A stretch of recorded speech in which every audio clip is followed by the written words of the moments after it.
ang ating presidente, si Pangulong Bongbong Marcos, si kasalukuyan pong nandiyan pa sa Malaysia para dumalo po sa ASEAN Summit kasi ang host country po ay Malaysia, and next year ang Pilipinas naman po, tayo naman po ang host country. So, ang presidente never naduwag yan sa China. Paglilinaw ha, hindi naduduwag ang presidente sa China. Pero hindi rin ito basagulero na makikipaggera sa China dahil alam niya kung ano yung mangyayari once na magkaroon tayo ng gera. Ang ginagawa ng presidente, ina-assert yung karapatan ng Pilipinas sa West Philippine Sea. Amin yang karagatan na yan at hindi sa China yan. Sa kabila ng mga pinaggagawa ng China ng kanilang Coast Guard, ng kanilang maritime assets, no, sa counterpart nila dito sa Pilipinas, ayaw pa rin natin ng gulo. Gusto pa rin natin ito maayos sa tamang proseso. Sabi ng iba kasi, duwag naman kayo eh. O gusto nyo makipaggera, wala naman kayo ginagawa. Hindi ibig sabihin na ina-assert mo yung karapatan mo, gusto naman makipaggera. Pwede naman ma-resolve yan sa proper channel, sa maayos na paraan. At yan ang ginawa ng presidente ngayon dyan sa Malaysia, sa ASEAN-US Summit. Sinabi niya yan, na-report niya anong nangyayari dyan sa West Philippine Sea. Paano binabastos yung aming teritoryo, not directly naming China, pero obviously ang i-describe niya dyan ang China. Sino ba ang nangbubuli sa mga Pilipinong mangingisda? Sa Philippine Coast Guard? Sino ba? Diba? China lang yan. At hindi natakot ang presidente dyan. Kailangan natin itong i-report. Again, ang sinasabi ko sa inyo, meron laging diplomatic na paraan. At yung mga ganitong klaseng dialogue, nakatutulong yan. Yung itong ASEAN-US dialogue, nakatutulong yan. Hindi sa nagpapakampi tayo ha, ipinapaalam natin sa mga kaalyado nating bansa, kasi ASEAN eh, samahan yan eh. Ipinapaalam natin sa mga kaalyado nating bansa, ito yung nangyayari sa teritoryo namin, paano ba kayo makatutulong? Hindi agad gera ha. Yung iba kasi iniisip kapag nagsumbong ka, gusto mo makipaggera, kasi nakikipagkampihan ka sa Estados Unidos, ikaaway ng China yan. So anong gusto mo gera? Hindi. Ina-assert natin yung ating karapatan, with the hope na mariresolve itong issue na ito sa maayos at diplomatikong paraan. Oh, nakita nyo itong litrato na yan, nandiyan dyan si Donald Trump. Naku, lalong mag-iinit ang China dyan. Andiyan si Donald Trump, oh. Sa 13th ASEAN-United States Summit, October 26, 2025, dyan po sa KL, sa Malaysia. BBM raises aggression in West Philippine Sea before ASEAN meet with Trump. Malaking bagay yan. Ibig sabihin po, yung ASEAN member states, 11 na po yan dahil ang Timor-Leste pasok na plus the United States. Yan po ang ibig sabihin nitong ASEAN-US, no? Kasi kaalyado din naman ng ASEAN itong Estados Unidos. President Ferdinand R. Marcos Jr.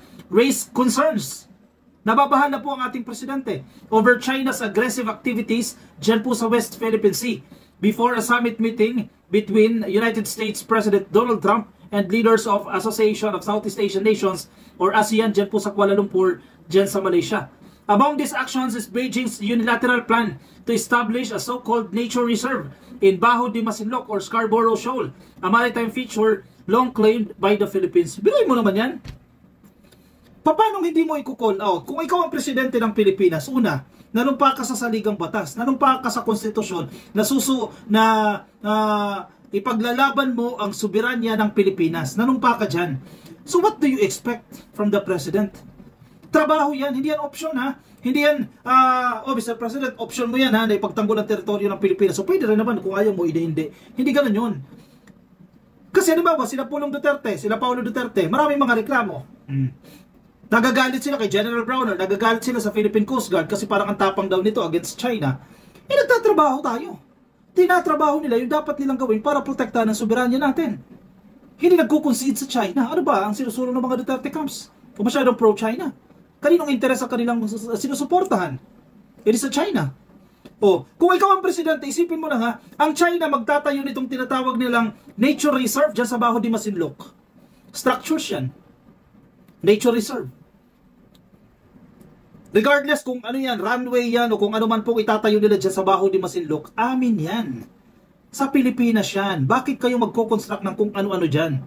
Bakit magtatayo kayo dyan ng nature reserve? Sa amin yan.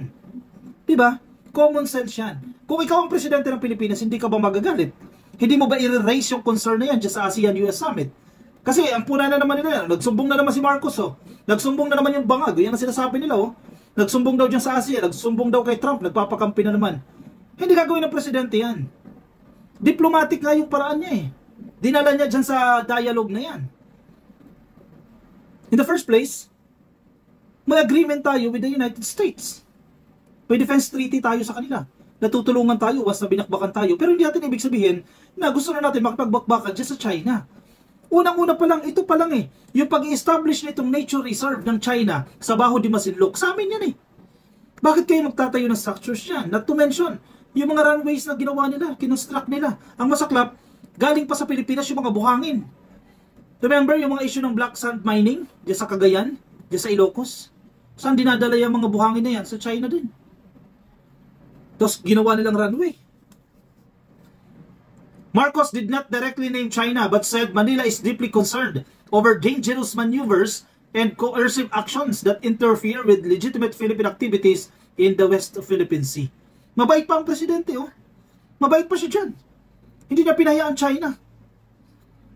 Though alam naman ng taong bayan, alam naman ng buong mundo kung sino yung nang-aapi sa atin dyan sa West Philippine Sea. Pero ang presidente, mabait pa rin, oh. He stressed these actions violate international law, specifically the United Nations Convention on the Law of the Sea or UNCLOS. Actually, matagal na natin pinag-uusapan itong UNCLOS na yan eh. Ang problema nga kasi, hindi nire-recognize ng China. Di ba? Kahit anong international law yan, hindi nila nire-recognize kasi hindi nila alam yan, hindi sila nakonsulta dyan, or simply, hindi favorable sa amin yung decision. Diyan tayo magkakagulo-gulo. If we do not respect the international law o international laws, hindi natin igagalang yan, gulo-gulo na tayo, kanya-kanya na tayo. Ang Pilipinas, masunurin tayo eh.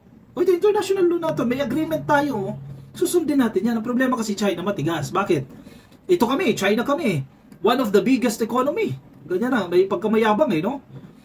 Para kaming Estados Unidos, malakas kami. Kung anong gusto namin, gagawin namin. Ano yung sinasabi ninyong UNCLOS? Hindi namin kinikilala yan. Ano yung arbitral ruling na yan? May arbitral ruling na. Nagsasabi sa Pilipinas siya. Hindi nila kinikilala yan. Kasi mayabang. Ibubuli na lang tayo dyan. O, gigirahin nyo kami. O, babakbakan namin kayo. Kaya nyo ba? Yung Pilipinas, kaya nyo ba ang China? Definitely, hindi natin kaya. At kung kayanin man natin sa tulong ng Estados Unidos, lugi pa rin tayo. Lugi pa rin ang Pilipinas. Remember, ang Pilipinas ay developing country. Developing ha, hindi mayaman. Developing papaunlad. Ano ang China? Advanced economy. Napakayaman. Talo at talo tayo dyan kung magkapaggera tayo. Kaya ang ginagawa ng presidente, mahirap yung trabaho niya dyan. Kailangan niyang balansehin yan. Balansehin niya ang ekonomiya ng Pilipinas without resorting to a war or kung ano man yan. Diba? Balansehin niya ang soberanya ng Pilipinas o yung foreign policy niya para protektahan ang soberanya ng Pilipinas. Kailangan niyang balansehin yan. Kasi magkakabit yan. Mamaya yung action niya para isulong yung soberanya ng Pilipinas mag-cause into war. Apektado yung ekonomiya ng Pilipinas. Napakahirap ng gawain niya dyan. So yung ginawa niya ngayon, diplomatic na paraan yan. Mabait pa kung tutuusin. Pero hindi ibig sabihin, hinahayaan na namin kayo dyan, gaya ng ginawa ni Digong. Diba? O gawin nyo yung gusto ninyo dyan. O sige. Inyo na yan. O sige, explore ninyo yan. Tingnan ninyo yung langis na makukuha ninyo dyan sa West Philippine Sea. Hatian nyo na lang kami. Ganong mindset, hindi ganun ang presidente. The Philippines has repeatedly protested China's harassment of Filipino vessels, including water cannon attacks by the China Coast Guard on resupply missions. Yan lang yan eh. Magsusupply lang ng pagkain ha. Sa mga sundalo natin na nakadestino dyan. Oh, binobomba ng tubig. Tama ba yan? The Philippines on several occasions rebuked China over its Coast Guard's repeated harassment. Antindi niyan pa, ulit nilang ginagawa yan. Hindi naman natin kaya makipaggera. Kasi tulad ng sinasabi ko sa inyo kanina, kawawa tayo. May nababasa akong mga netizens na sinasabi nila, duwag naman kayo eh. Oh, puro kayo call out, hindi nyo naman kaya makipaggera. Yan makitid ang kukote. Kaya mo ba? Sarili mo, siguro yung mga nagko-comment dyan nasa ibang bansa, walang pakialam sa Pilipinas. Pero isipin mo yung kabuuan ng Pilipinas. Kaya natin kung kaya natin, matatapang ang mga Pilipino eh. At the same time, may suporta tayo nakukuha. May suporta tayo makukuha, hindi lang sa Estados Unidos, kundi sa iba't ibang mga kaalyado nating bansa. May mga defense agreement tayo. Pero nga, kawawa mga ekonomiya natin dyan eh. Kaya nga, yung resort, diplomatic na paraan, pag-uusap pa rin. Sana, one day, magising ang China, i-recognize nila itong ating mga panawagan. Itong sinasabi ng ating presidente. On the South China Sea, it is regrettable that incidents continue to occur in the West Philippine Sea that have put the lives of Philippine personnel and the safety of our vessels and aircraft at risk. Sabi ni Pangulong Bongbong Marcos sa kanyang intervention sa 3rd US-ASEAN Summit. Tapang ng presidente dyan, pero mabait pa rin, di ba? This was also the first time Marcos criticized China's move to establish its so-called Wangyan Island National Reserve. Wangyan Island National Reserve, yun yung sinasabi ko sa inyo kanina ha, na nature reserve. Diyan po sa Baho de Masinloc, before a multilateral forum since it was approved by China's State Council in September. Biruin mo, kung ano-ano nang inaprubahan nilang construct dyan sa teritoryo natin. The attempt of some actors to establish the so-called nature reserve status over Baho de Masinloc or Scarborough Shoal, which is a long-standing and integral part of the Philippines over which it has sovereignty and jurisdiction, clearly violates not only Philippine sovereignty but also the traditional fishing rights of our people. Dalawang issue nire-raise ng ating presidente. One, vina-violate ninyo yung karapatan namin sa teritoryo namin. Karapatan namin yan dahil sa amin yan. Nag-construct kayo ng kung ano-ano dyan. Ano pa magagawa namin kung na-construct nyo na dyan? Ano naman, bakbakin namin kayo. O, dito na lang.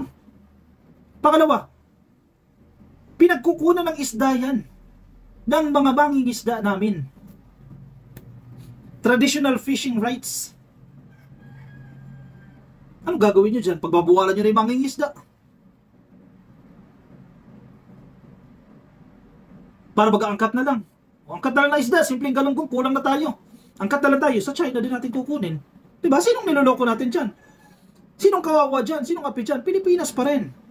Kaya nga, wake up, mga DDS. Pro-China pa rin kayo dyan sa ginagawa ninyo. Nagagalit kayo sa presidente. O, nagsumbong na naman daw. Sa Estados Unidos, nagsumbong sa ASEAN. Hindi mo ba isusumbong yan? Sige, sabihin na natin sumbong yung term. Nagsumbong siya. Hindi mo ba gagawin yan? Para sa kinabukasan ng Pilipinas? Para sa sektor ng pangingisda? Hindi gagawin ng presidente. Hindi siya action dyan. Hayaan na lang yan. Tulad ng ginawa ni Digong. Hayaan na lang. Superpower ng China eh. Bawal natin kontrahin dyan eh. Ganun ba yun?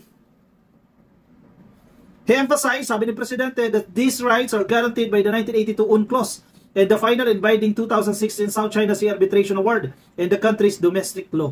Ang problema, kahit anong batas pa yan, hindi nga kinikilala yan ng China. Ito, maganda sinasabi ng Presidente dito. Despite the continued maritime tensions, Marcos said the Philippines remains firm, calm, and resolute in advocating for the full implementation of the Declaration on the Conduct of Parties in the South China Sea. Naninindigan kami, very firm, pero kalmado kami. Yun ang sinasabi ng Presidente. Naninindigan kami. Hindi namin ibibigay sa inyo, sa amin yan, lalaban at lalaban kami dyan. Pero kalmado kami. Ano ibig sabihin? Hindi kami nakikipaggera.